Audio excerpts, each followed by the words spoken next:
राधे राधे दोस्तों।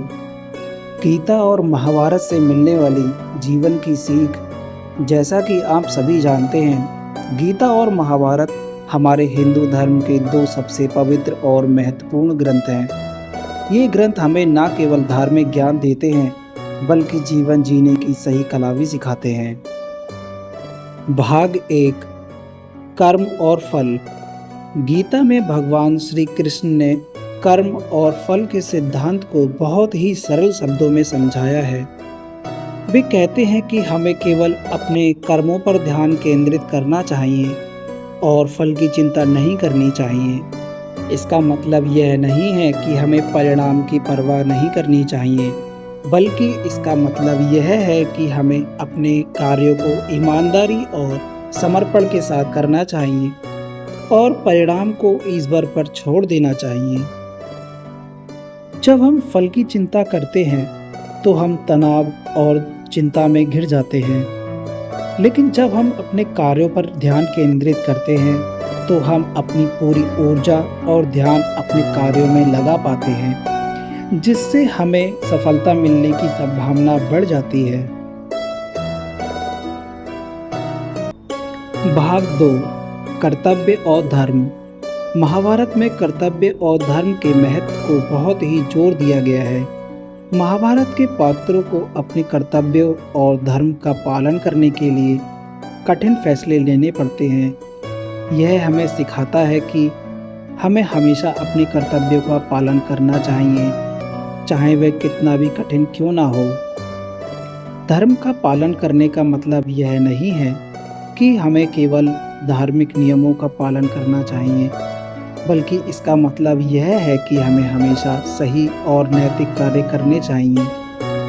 जब हम अपने कर्तव्यों और धर्म का पालन करते हैं तो हम न केवल समाज में सकारात्मक बदलाव लाते हैं, बल्कि हमें मानसिक शांति और आत्मसंतोष भी मिलता है। भाग 3, ईश्वर और समर्पण। गीता में भगवान श्री कृष्ण ने ईश्वर और समर्पण के महत्व को समझाया है।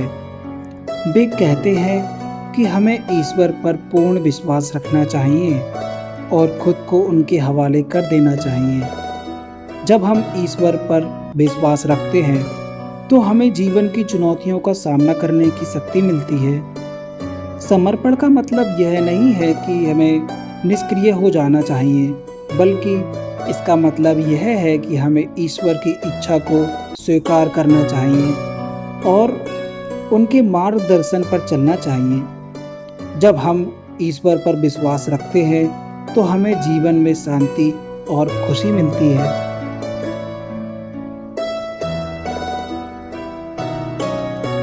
भाग 4, संयम और अनुशासन। गीता में संयम और अनुशासन के महत्व को समझाया गया है।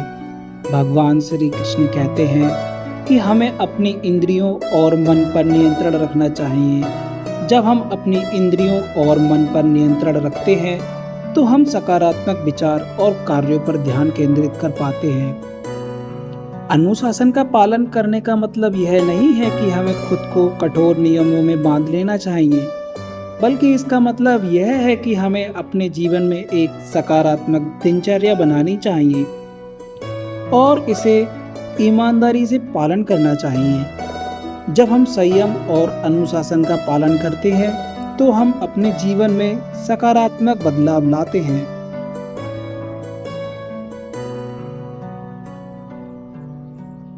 गीता और महाभारत से मिलने वाली ये सीखें हमारे जीवन को सकारात्मक रूप से बदल सकती हैं।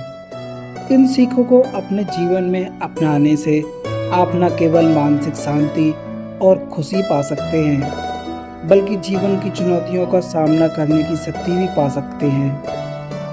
अगर आपको यह वीडियो पसंद आया तो इसे लाइक करें और हमारे चैनल को सब्सक्राइब करें। साथ ही हमें कमेंट बॉक्स में बताएं कि आपको कौन सी सीख सबसे ज़्यादा पसंद आई। राधे राधे। जय श्री कृष्णा।